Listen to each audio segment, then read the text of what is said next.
¿Qué tal? Buenos días a todos. En principio, gracias por la invitación, a Lili Capón especialmente y a todos los organizadores.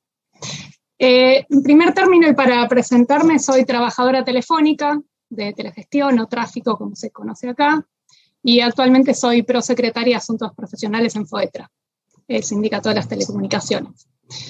Y más allá de los aspectos legales que, bueno, ya se especificaron y estuvimos viendo en profundidad, me gustaría referirme a la construcción de la normativa legal que tuvo acá en la Argentina desde la perspectiva de los trabajadores, en este caso particular, desde los trabajadores telefónicos y cómo nos vimos involucrados en la redacción de la propuesta, de la ley y de todo el proceso que fue hasta que se sancionó, con la intervención fuerte de los sindicatos, pero también muy fuerte de los empresarios de los distintos sectores y cómo resistieron distintos artículos que para nosotros eran fundamentales, reglamentarlos de la manera más taxativa y rígida posible.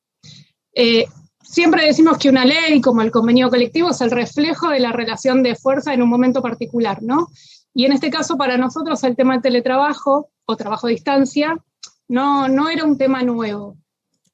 Hacía 12 años que nosotros veníamos investigando el tema, teniendo y escuchando distintas posturas, algunas incluso un poco más rígidas respecto a directamente prohibir o que no haya o no permitir el teletrabajo, y otras tratando de pensar en los efectos que esta modalidad del trabajo podría tener y cómo podríamos limitar esos efectos.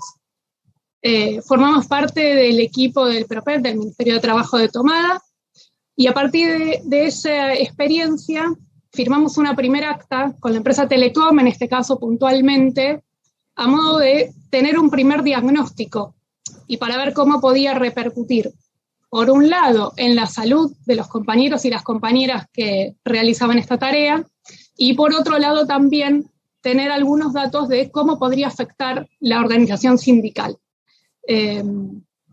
Y de esta manera poder saber y tener datos concretos de, bueno, cómo podríamos limitar los efectos que podría tener.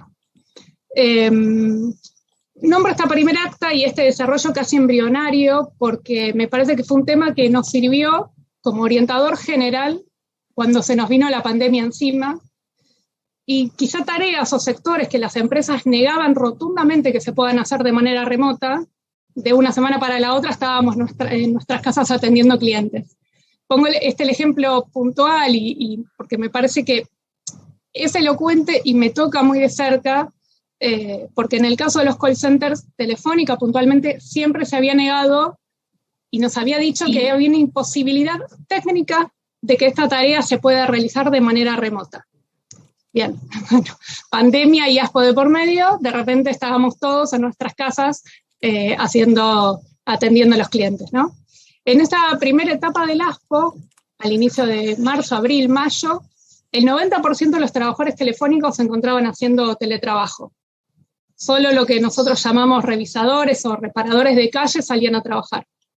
Todo el resto de las especialidades, desde una oficina de atención al público, pasando por los call centers, los administradores de las redes, todos se encontraban haciendo teletrabajo.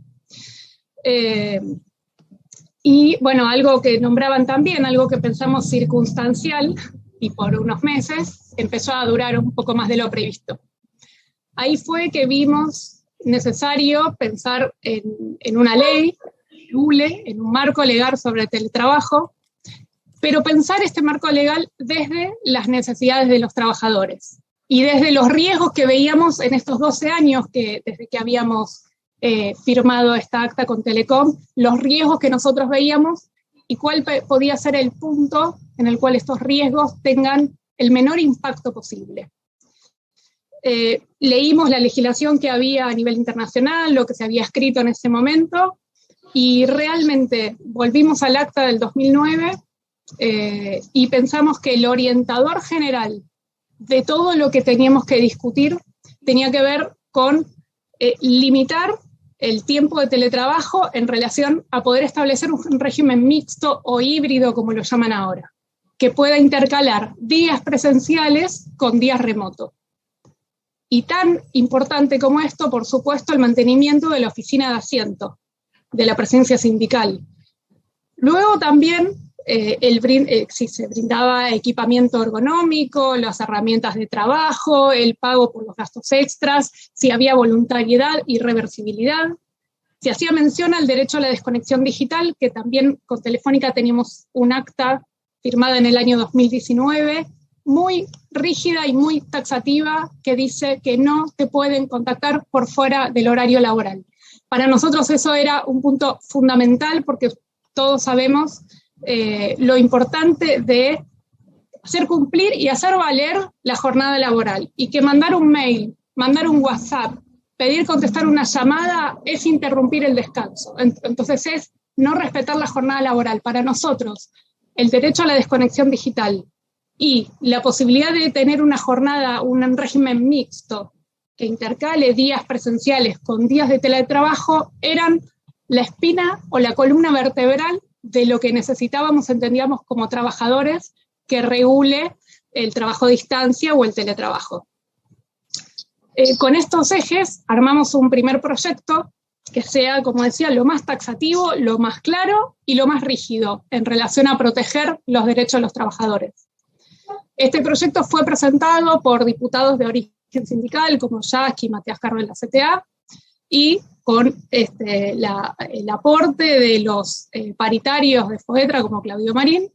Se presentó en la Comisión de Legislación del Trabajo, donde ya habían sido presentados otros 19 proyectos. Hubo jornadas de debate muy intensas, tanto en la Comisión de Legislación de Trabajo de diputados como después de senadores, y hubo instancias donde se escuchó la opinión tanto de los dirigentes sindicales, de representantes de los trabajadores, como también de los representantes por el lado empresario.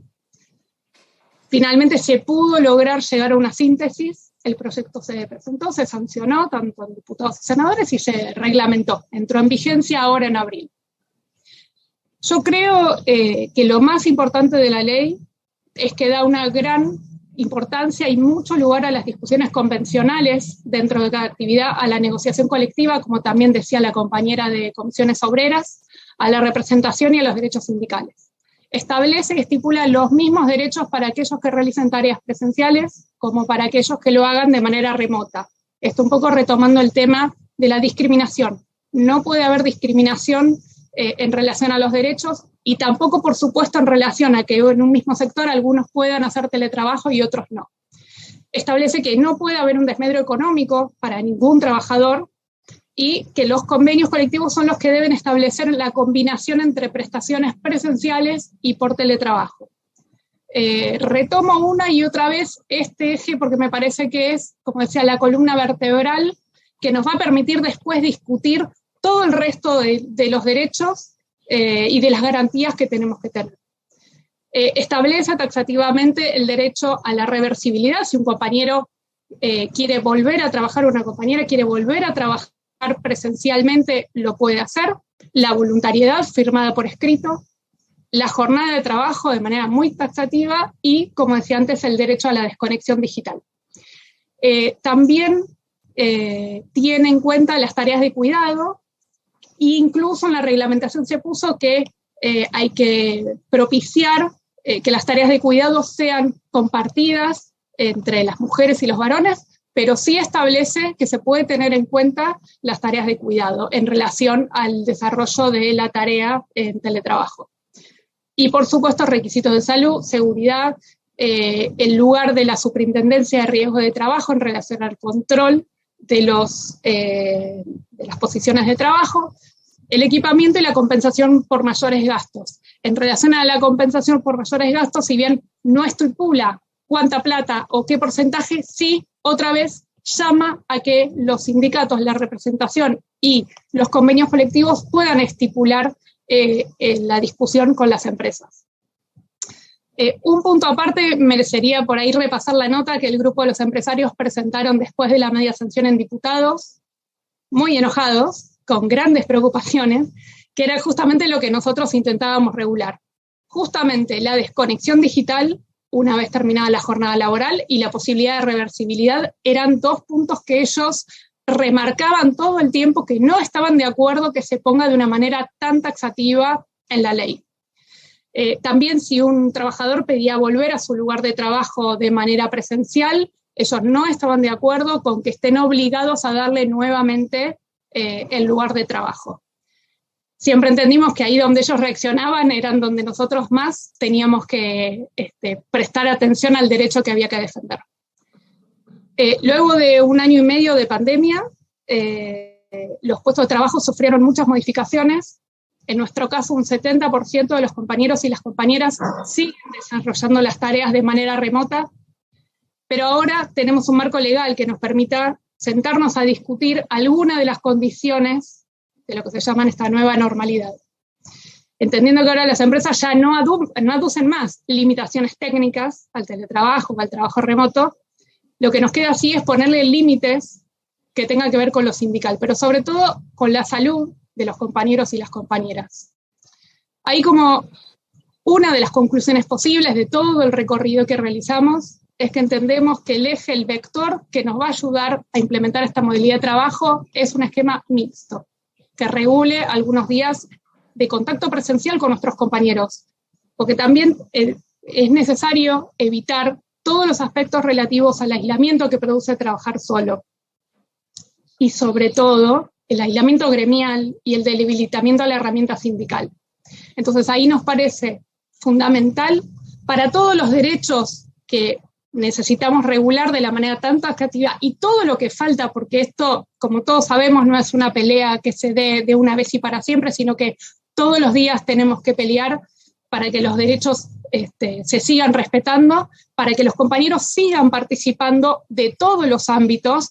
Me parece que es necesario este régimen mixto que nos permita ponerle límite a las empresas que no se van a contentar con nuestra ley. Van a intentar todos los días hacer que no se cumpla el acta que tenemos firmada con Telecom, que no se cumpla el acta que tenemos firmada sobre la desconexión. Ellos van a intentar todo el tiempo, aún teniéndolo firmado, nada nos garantiza que lo cumplan, excepto que estemos organizados. Y para la organización y la participación sindical, creo que el régimen mixto que permite algunos días presencial y algunos días a distancia es lo más importante en relación a todo el recorrido que hicimos de lo legal en Argentina y en otros países de Latinoamérica.